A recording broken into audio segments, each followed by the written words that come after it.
After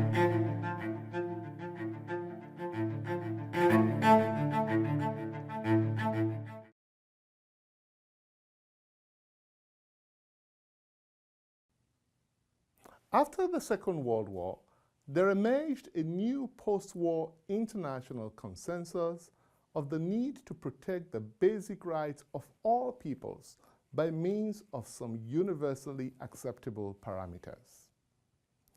This inspiration influenced the 1945 Charter of the United Nations, which affirmed faith in fundamental human rights and in the dignity and worth of all persons.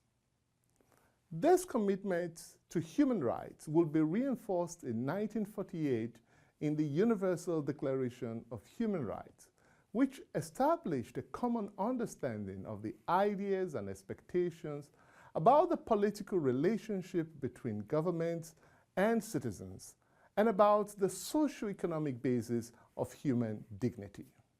This post-war consensus of human rights, and specifically the right to self-determination, became a key driver of anti-colonial movements around the world. People living under European colonial domination in Asia and Africa began to demand independence on the basis of the universal human rights to self-determination. The Second World War called to question the legitimacy of colonial rule. Colonized people who had fought in support of European colonial powers during the war felt entitled to independence both as a matter of right and based on their contributions to the Allied cause to defeat Nazism and fascism in Europe during the war. A new class of leaders in colonized countries such as Mahatma Gandhi and Jawaharlal Nehru in India, Muhammad Jinnah of Pakistan, Ho Chi Minh of Vietnam, and Kwame Nkrumah of Ghana led popular nationalist and anti-colonial movements that won independence from European colonial rule. These anti-colonial nationalists took advantage of the increased international emphasis on the right to self-determination espoused in the United Nations Charter to bolster their demands for independence from European colonial rule. For many colonized people, independence from colonial rule was a fundamental human right.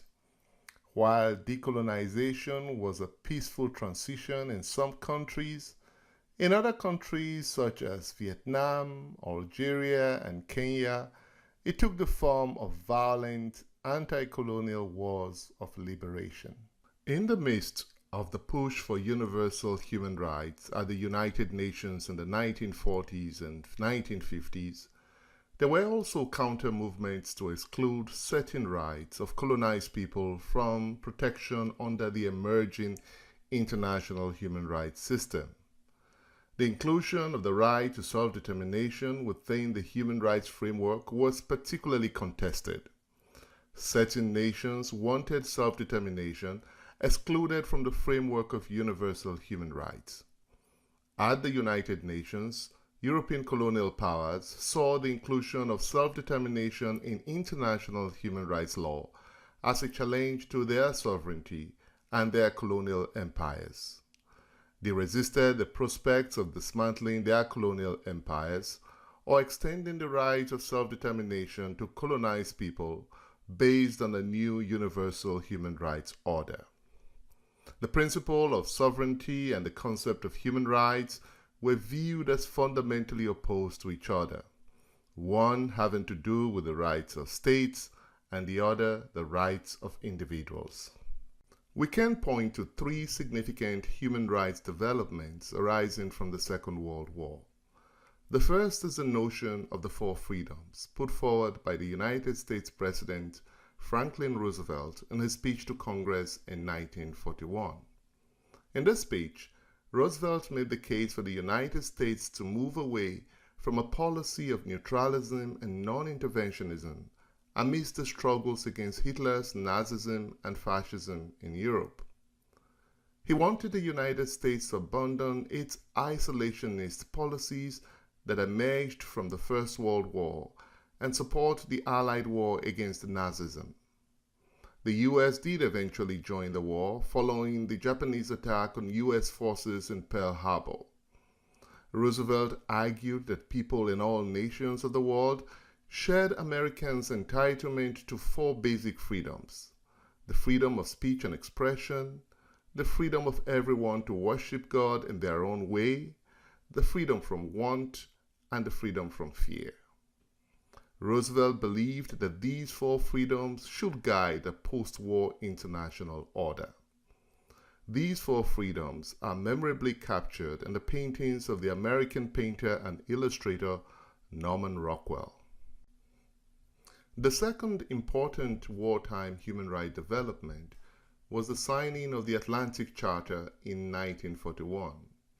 The Atlantic Charter was a joint declaration issued by the United States President Franklin Roosevelt and British Prime Minister Winston Churchill that outlined the ideal goals of the Second World War. These goals included the principle of self-determination, the right of people to determine their own government, and the restoration of self-government to those deprived of it through conquest and occupation. The Atlantic Charter also affirmed the freedom from fear and want, the abandonment of the use of force, and the disarmament of aggressor nations. These human rights ideals became the basis for the formation of the United Nations Organization after the war. The affirmation of the right to self-determination also became a tool for anti-colonial activists in the Global South to demand independence from European colonial rule. The United Nations Charter, which was signed in San Francisco in 1945 by 51 founding countries, states that the people of the United Nations reaffirm faith in fundamental human rights, in the dignity and worth of the human person, and in the equal rights of men and women of all nations, large and small. Article 1 of the UN Charter states that the purpose of the United Nations is to develop friendly relations among nations based on respect for the principle of equal rights and self-determination of peoples, and to take appropriate measures to strengthen universal peace. The post-Second World War era marked the era of decolonization and the collapse of once powerful European empires. As many former colonies gained independence, a new world order was ushered by a more representative and post-colonial United Nations. These were all important developments in the history of human rights. However, as we have seen throughout this course, these wartime visions of human rights did not always extend equally to all forms of rights for everyone. Often, despite the rhetoric of universal rights, these visions of rights were restricted to powerful nations and privileged communities. For example, British Prime Minister Winston Churchill signed the Atlantic Charter, supposedly upholding the right to self-determination at a time when Britain was still holding on to her colonies in Asia and Africa, thereby denying those colonized people of their own right to self-determination. Churchill would later clarify that when he signed the Atlantic Charter, he only had in mind the self-determination of European countries that had been invaded and occupied by Hitler.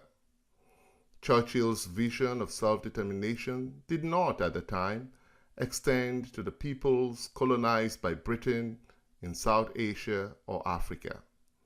This double standard in the interpretation of the right to self-determination was rejected by anti-colonial activists in the Global South, who wanted the same rights standards developed to protect the citizens of Europe under Nazi occupation, including occupied France, to also be extended to them. There were other contradictions in the post-war vision of universal human rights. President Roosevelt, who advocated the 4 freedoms as a guiding principle for the new international order, did not always respect these rights principles himself.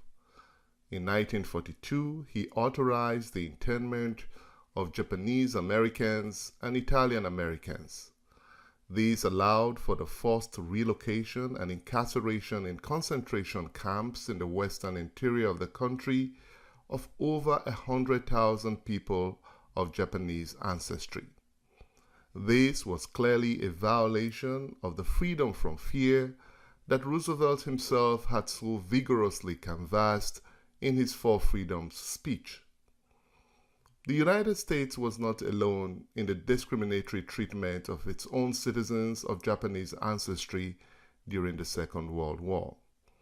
In Canada, Japanese Canadians were also stripped of their homes and businesses and sent to internment camps and farms. The government of Canada would later acknowledge and apologize for these wartime violations of the rights of its own Japanese Canadian citizens.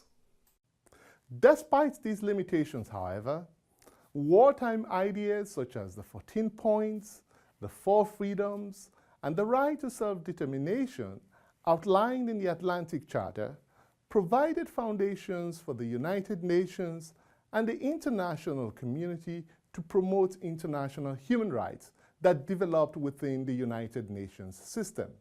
The ways in which anti-colonial activists in the colonized countries used the wartime discourse of rights to self-determination to demand independence from European colonial rule is an example of the power and potential of human rights language. The universal appeal of human rights has made it a powerful mechanism for marginalized communities to demand inclusion in political, social, and economic systems from which they have been historically excluded.